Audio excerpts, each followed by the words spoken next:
On the morning of July 2, 1899, a boy was born in Oak Park, Illinois. On the morning of July 2, 1961, a man died in Ketchum, Idaho. The distance between those two dates is filled with wars, safaris, plane crashes, shark fishing, and Nobel Prizes. But the story of Ernest Hemingway is not an adventure story. It is a ghost story. When the police arrived at the house in Idaho, they found the most famous writer in the world lying in the foyer. He was wearing his favorite red emperor robe. Beside him lay a double-barreled Boss shotgun. He had placed the barrels against his forehead and pulled both triggers. The world was in shock. This was Papa Hemingway, the bullfighter, the big game hunter, the war hero, the man who punched critics and drank dictators under the table. Men like that don't kill themselves. Men like that go down fighting lions. But the world didn't know the truth.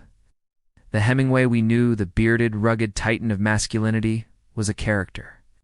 It was a costume that Ernest Hemingway invented to protect himself from a terrifying vulnerability that had haunted him since childhood. To understand the suicide, we must go back to the first time he died. It is 1918, Northern Italy. World War I. Ernest is 18 years old. Couldn't join the U.S. Army because of a defective eye, so he volunteered as an ambulance driver for the Red Cross. He wanted glory. He wanted to see the face of war. On the night of July 8th, he was handing out chocolate and cigarettes to Italian soldiers in a trench near the Piave River. Suddenly, an Austrian trench mortar shell hit the dugout. The explosion was catastrophic. It killed the soldier standing next to him instantly. Hemingway was riddled with shrapnel.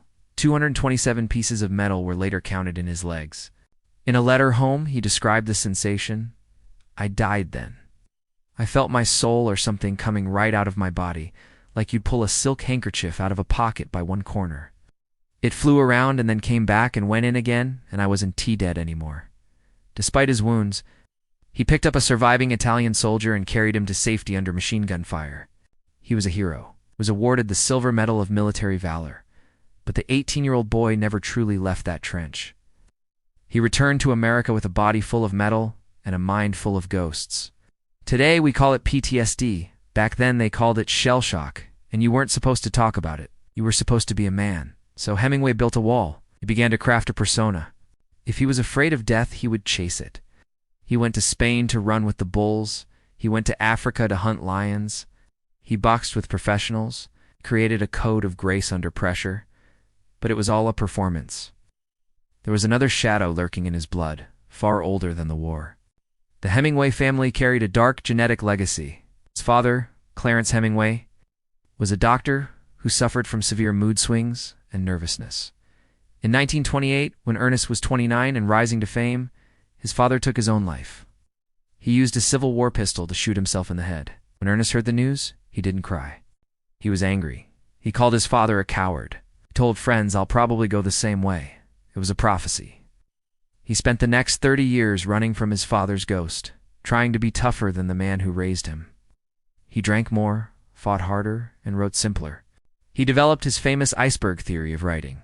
He believed that a writer should omit the deepest emotions, leaving them underwater, unseen, but felt. He wrote that way because he lived that way. If he looked too deep into his own water, he was afraid of what he would see looking back. In the 1920s, Hemingway moved to Paris. He was the golden boy of the Lost Generation, a group of expatriates wandering through the wreckage of post-war Europe. He was handsome, charismatic, and incredibly talented. He wrote The Sun Also Rises, a novel about a generation that was lost because their values had been blown apart by artillery shells. The main character, Jake Barnes, is impotent, physically unable to love due to a war wound. It was a metaphor for Hemingway's own psychological castration. He felt cut off from the softness of the world. To bridge the gap, he used two things: women and alcohol. Hemingway's romantic life was a series of overlapping tragedies.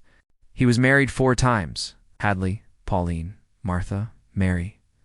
The pattern was always the same. He would fall madly in love, viewing the woman as a muse and a mother figure.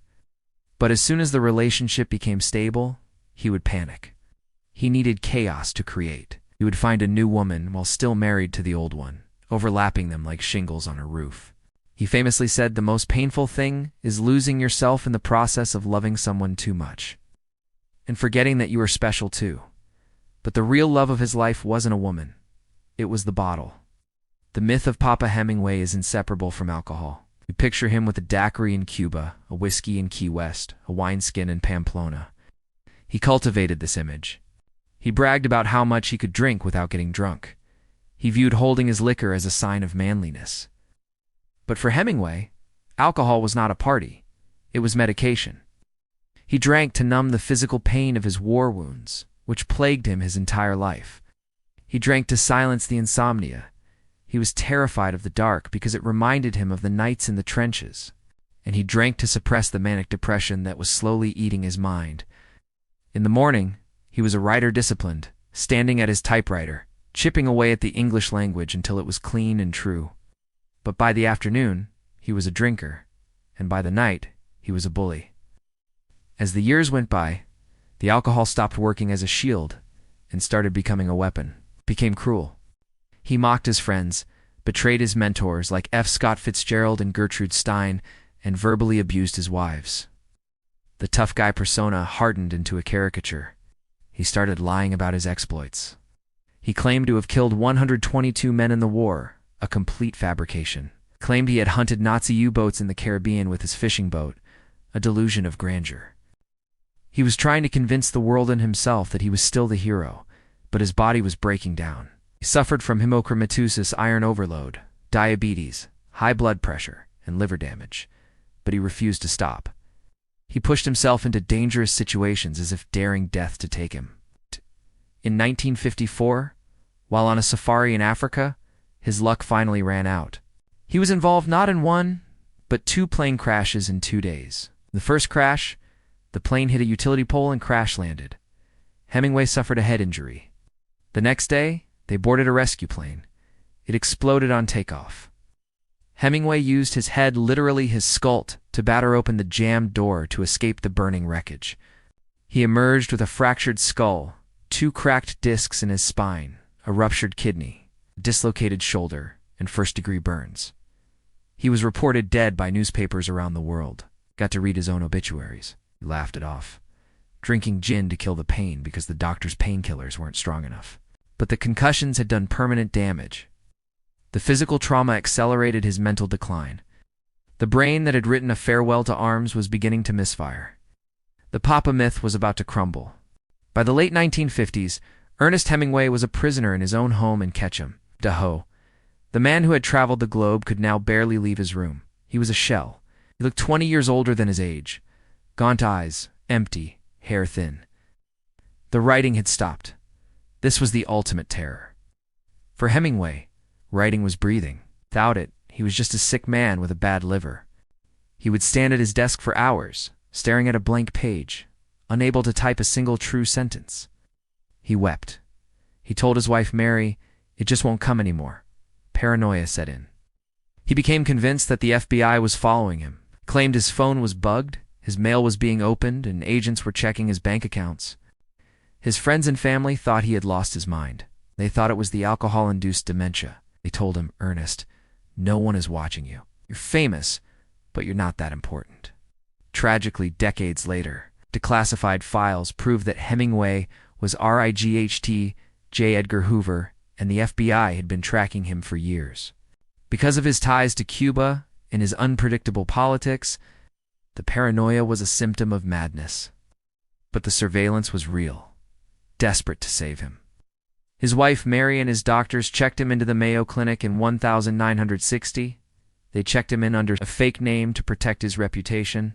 The treatment they prescribed was the standard for severe depression at the time: electroconvulsive therapy, ECT, shock therapy. They strapped the Nobel Prize winner to a table and sent electric currents through his brain to induce seizures. The goal was to reset the brain. It destroyed him. The shocks wiped his short-term memory. Couldn't remember where he put his keys. He couldn't remember the names of his friends. But worst of all, he couldn't remember the words. The shocks erased the delicate neural pathways that allowed him to write. He told a friend, "What is the sense of ruining my head and erasing my memory, which is my capital, and putting me out of business?" It was a brilliant cure, but we lost the patient. He was released, but he was a hollow man. He tried to kill himself multiple times, tried to jump out of a plane, tried to walk into the spinning propeller of an aircraft. His wife hid the knives. She locked up the guns. But you cannot keep a hunter away from his weapons forever. On that final morning in July 1961, he woke up early, while the house was silent. He found the keys to the gun cabinet. He selected his favorite shotgun. He went to the foyer, where the morning light was coming in. He didn't leave a note. Hemingway, the man who changed the way the English language was written, the man who wrote thousands of letters, had no words left. He pulled the trigger. The family tried to cover it up. They told the press it was an accident while cleaning the gun.